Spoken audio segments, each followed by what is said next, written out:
Hi, thanks for watching. This is the Lockheed C-130 Hercules. Production started about 60 years ago, and although they are no longer getting produced, there are many still flying. There's like 60 countries use them.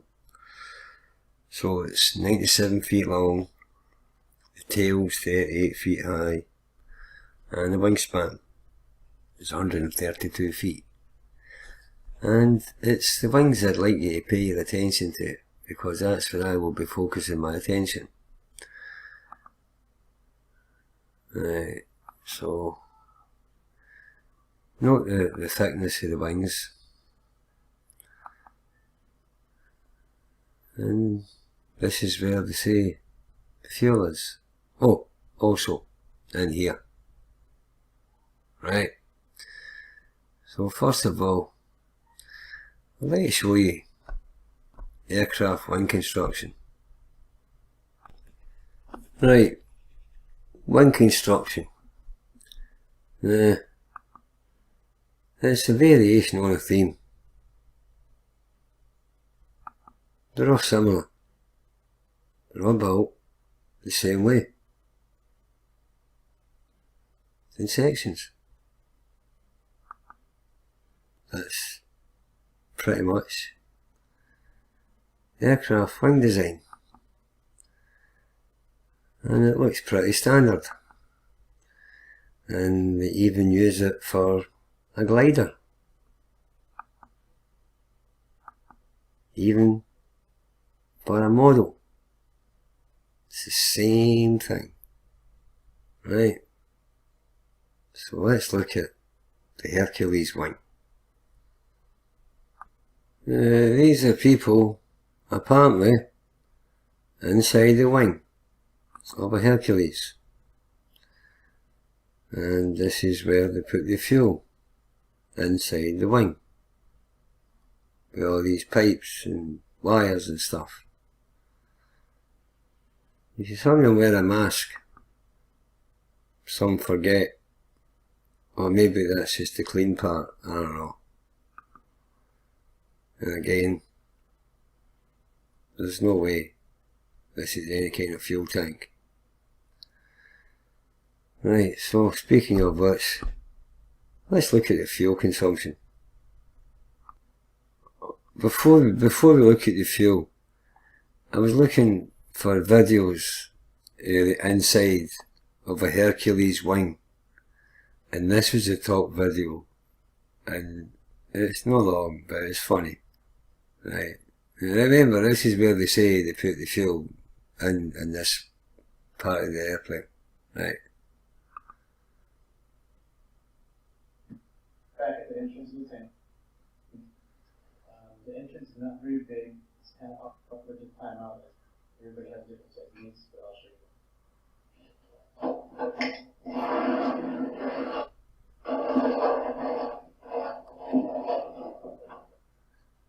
So where's he going?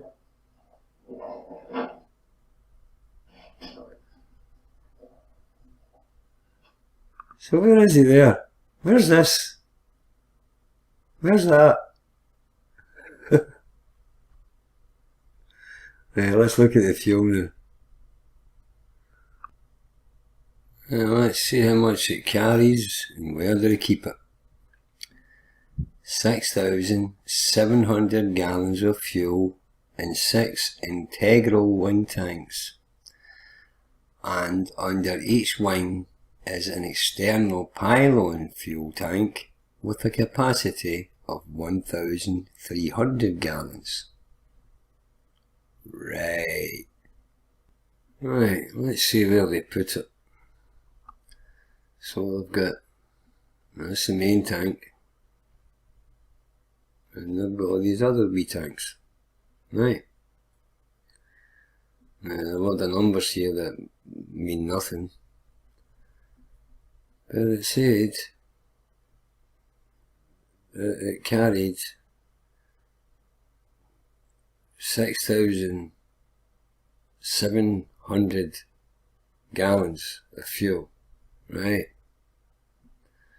Well, this here, this is 2,500 gallons. So that'd be 3 times that amount in the wings. Right? Now, this is the fuel tank under the wing. And they say that this tank carries 1,300 gallons of fuel. Well, this is 1,000 gallons of fuel, and you need to add another 6 barrels to make up the capacity that this apparently can hold. So, you buying any of that? This here contains 6,700 gallons of fuel, and this contains 1,300, and so does this. You buying any of that? Well, that's the Hercules. The C-5 is the U.S. military's largest aircraft. Seth and I got to take a tour of it, and we're going to give you a sneak peek. Take a look. Right now, I'm standing on the tail of a C-5, and did you know that actually 6 Peter Pan buses side by side can fit inside of this aircraft? Joining me now is Senior Master Sergeant Connor, and he's going to tell us all about these C-5s. Great to be with you, Sergeant Connor. Nice to meet you. Now, this is where we are right now is the maintenance hangar, which is where all the maintenance is done of the aircraft. Yes. All right, now this is what we're standing at right now is a C-5. Tell us about these planes. C-5s, the first built in 1966. This one actually is a 1987 model. It's from Travis Air Force Base in California. We're getting ready to do a major inspection on it. So right now it's in this hangar to have x-rays complied with, and then we're going to wash it and pull it into the hangar next door and do our inspection. Now, what will the x-rays show? X-rays will show us any cracks. There's certain areas on the aircraft that engineering wants us to look at. We'll x-ray it. We'll look and see if there's any cracks in the metal. If not, we're good to go, and we'll pull it next door. So, whatever has to be done, if this aircraft be moved next door to be work done. Now, what is that area called? That area is the isoconal inspection dock. Every 16 months, an aircraft C-5 is required to have a minor ISO inspection done, and we're the base that does that. We're the only base in the Air Force that does the minor ISOs. The major ISOs are done at Dover, Delaware. They're the only base that does the majors. So aircraft from the whole C-5 fleet come here, we tear them apart, inspect them, do operational checks on them, put them back together, and we fly them out. We can do that process in about 17 days. How many C-5s are on base at one time, typically? Typically, there's probably 8 to 10 C-5s on base at any time. This is a massive aircraft. Yes, it is. Okay, Very long. how big is this aircraft? We're standing on the tail of it right So now. we're on the tail, we're 65 feet, 1 inch off the ground. It's nose to tail, it's 247 feet long. Wingtip to wingtip is 222. So nose to tail, it's actually longer than the first Wright Brothers flight back in 1903. So looking at the plane, I mean, it's a massive plane, but really their flight wasn't too long. No, it was not very long at all, if we're good that way, yes. Once the aircraft is repaired and everything's good to go, then it can make its trip. Now, who goes on the plane? A flight crew consists of pilot, co-pilot, flight engineer, and loadmaster, and usually mission essential ground personnel go with it also, some mechanics, in case they need to do any maintenance faults on the road. How many people are in your crew? I run one of the largest, well, the largest maintenance flight in the Air Force. I have 205 people that work for me. 140 of them are full-time, and 60 of them are part-time. That's a lot of people. It's a lot of people. It's what they call a total force integrated unit. I have 35 active duty, 70 civilians, 40 Air Reserve technicians, and 60 a month. And now, what is your job? What is it that you do? I'm in charge of the isochronal inspections. So I make sure that these aircraft are being fixed correctly.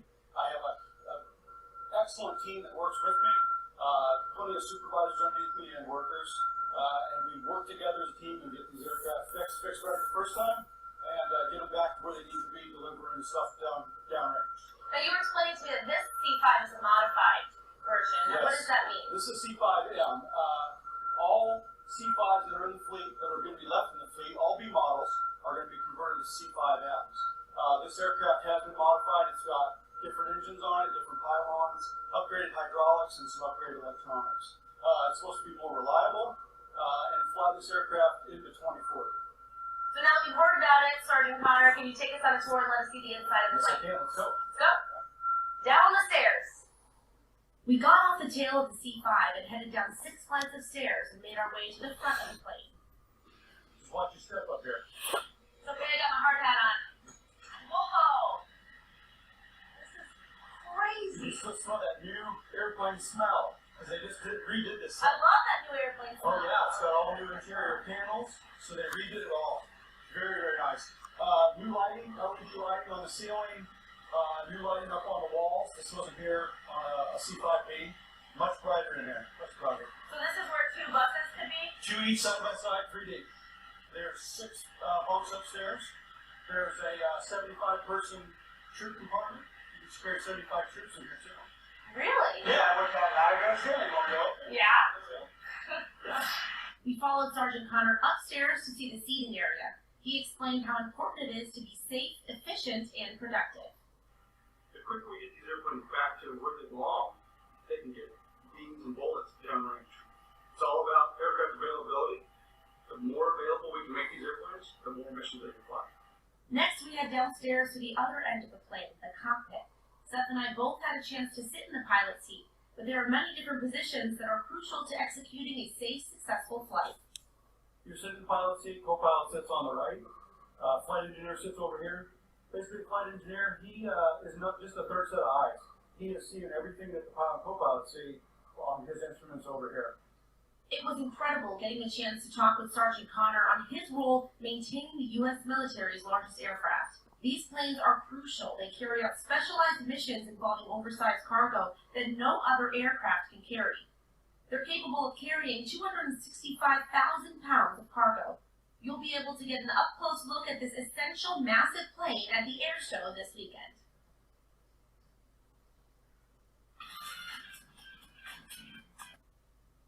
Now we'll show you a few more images of this incredible aircraft. Well, you look at the thickness of the wings. Right.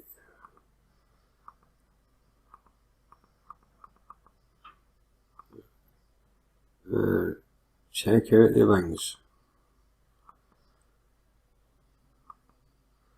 And well, I've showed you how wing construction is. Well, this is the same thing. Well, the same way. And this so the fuel must all slide down. How does that work? Here we have the front elevation, the side elevation, and the plan. Now on the front elevation, the wings are not that thick and they taper down to the tip. And they don't look that big on the side elevation. And here's a C5 as it levitates. Right, now the wing. Now the wing construction ain't changed since the Wright brothers. And it's the same as I showed you earlier when we were looking at the Hercules. Built the same way. And we'll see what they put in it. So we've got all this cables and hoses and pipes and Christ knows what else. But you notice that the front of the wing is flaps and so is most of the back half of the wing. So it says here, where are we, number 94. Outer, this is this bit here, right? And obviously the same applies to this one, with all these, right? So, outer wing panel, integral fuel tanks, total system capacity 50,850 US gallons, right? And as it tells you again, fuel capacity 51,450 US gallons, right? Well, this here, this is a 50,000 gallon swimming pool. Do you think that's in the wings? That amount of fluid?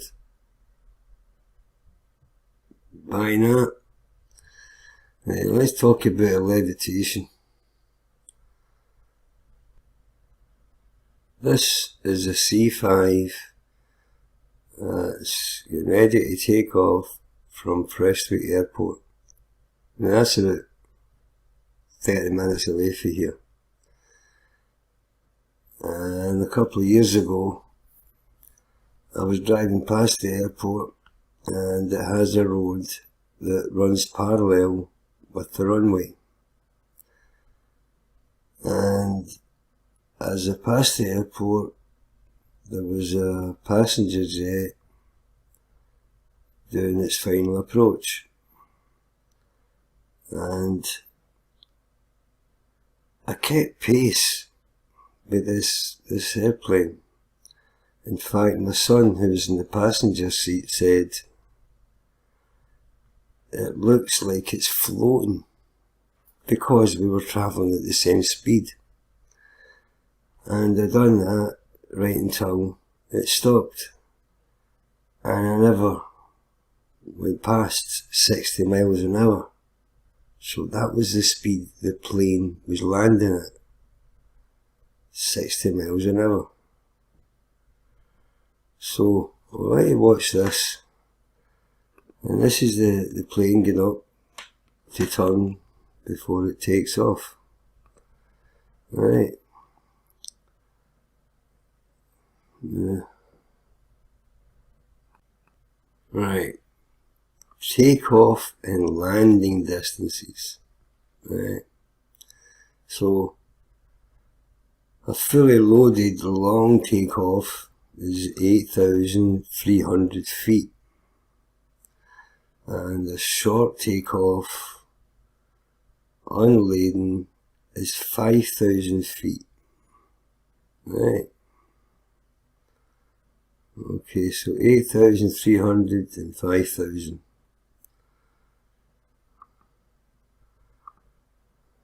So 8,500 is 1.5 miles. Right? The length of 34 jumbo jets. And 5,000 feet, it's almost a mile. Right, so bear that in mind. So I'll let you watch this as it takes off, levitates, you decide. But let me know how long you think it's travelled here, and what speed do you think it's actually travelling on takeoff. This is not flying. This here, this is a demonstration of levitation. Well, thanks for watching. Please comment.